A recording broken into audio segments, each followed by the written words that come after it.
갈라디아서 2장 다른 사도들을 만나다. 14년이 지나서 나는 다시 예루살렘으로 갔습니다.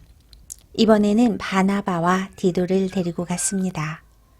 예루살렘으로 간 것은 하나님께서 그렇게 하라고 계시하셨기 때문입니다. 나는 거기에서 교회의 지도자들을 만났습니다. 그들과 따로 만나서 내가 이방인들에게 전하는 복음을 설명해 주었습니다.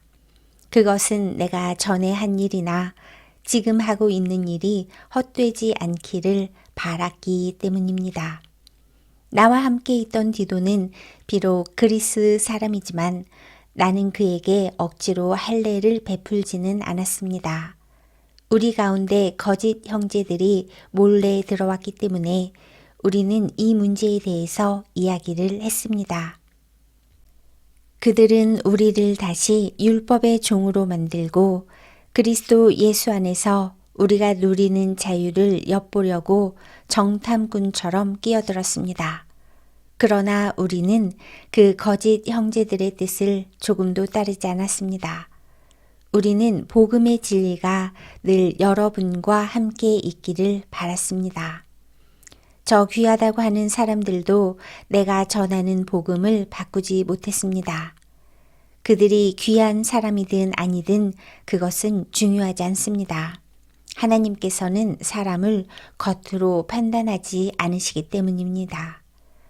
오히려 그 지도자들은 하나님께서 베드로를 통해 할례를 받은 유대인들에게 복음을 전하도록 하신 것처럼 내게도 할례를 받지 않은 이방인들에게 복음을 전하는 일을 맡기셨다는 것을 알게 되었습니다. 하나님께서는 베드로에게 유대인을 위해 사도로 일할 권리를 주셨고 내게는 이방인을 위해 사도로 일할 권리를 주셨습니다. 지도자로 인정받던 야고보와 베드로와 요한은 하나님께서 내게 주신 특별한 은혜를 깨닫고 바나바와 나를 인정했습니다. 그리고 그들은 바울과 바나바여 그대들은 이방인에게 가십시오. 우리는 유대인에게 가겠습니다. 라고 말했습니다. 그들은 우리에게 한 가지, 곧 가난한 사람들을 기억해 달라고 부탁했는데 그것은 사실 내가 힘써 해오던 일입니다. 믿음으로 의롭게 된다. 베드로가 안디옥에 왔을 때 그가 잘못한 일이 있어서 내가 그를 대면해서 나무랐습니다. 베드로가 안디옥에 와서 이방인들과 함께 먹고 있는데 야고보가 보낸 유대인들이 오자 먹는 것을 그만두고 그 자리에서 물러갔습니다. 그는 할례를 받은 유대인들을 두려워했던 것입니다. 이처럼 베드로는 거짓된 행동을 했고 다른 유대인 성도들도 거짓된 행동을 했습니다. 심지어 바나바조차 그들의 거짓된 행동에 유혹을 받았습니다.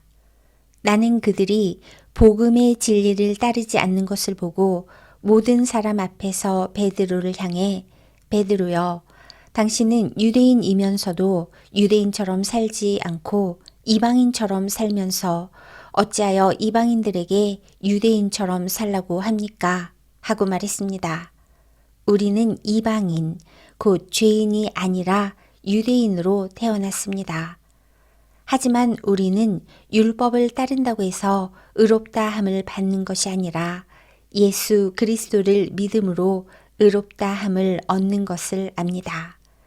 그래서 우리는 의롭다 함을 얻으려고 그리스도 예수를 믿었습니다.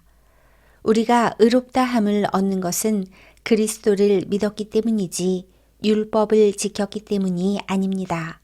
율법으로는 어느 누구도 의롭다 함을 얻을 수 없습니다. 우리 유대인은 의롭다 함을 얻으려고 그리스도께 나아왔습니다. 그리하여 우리가 죄인이라는 것이 밝히 드러났습니다. 그렇다고 해서 그리스도께서 우리를 죄인으로 만드시는 것입니까? 그럴 수 없습니다. 내가 이미 헐어버린 그것을 다시 가르친다면 그것은 틀림없이 내가 죄를 짓는 것입니다. 나는 율법을 위해 사는 것을 그만두었습니다. 나는 율법에 의해 죽었습니다. 내가 율법을 향해 죽은 것은 하나님을 향해 살기 위한 것입니다. 나는 그리스도와 함께 십자가에서 죽었습니다. 이제는 내가 사는 것이 아니라 내 안에 계신 그리스도께서 사시는 것입니다. 내가 지금 내 몸 안에 사는 것은 나를 사랑하셔서 나를 구하시려고 자기 몸을 바치신 하나님의 아들을 믿는 믿음으로 사는 것입니다. 나는 하나님의 은혜를 헛되게 하지 않습니다. 율법으로 의롭다 함을 얻을 수 있다면 그리스도께서도 죽지 않으셨을 것입니다.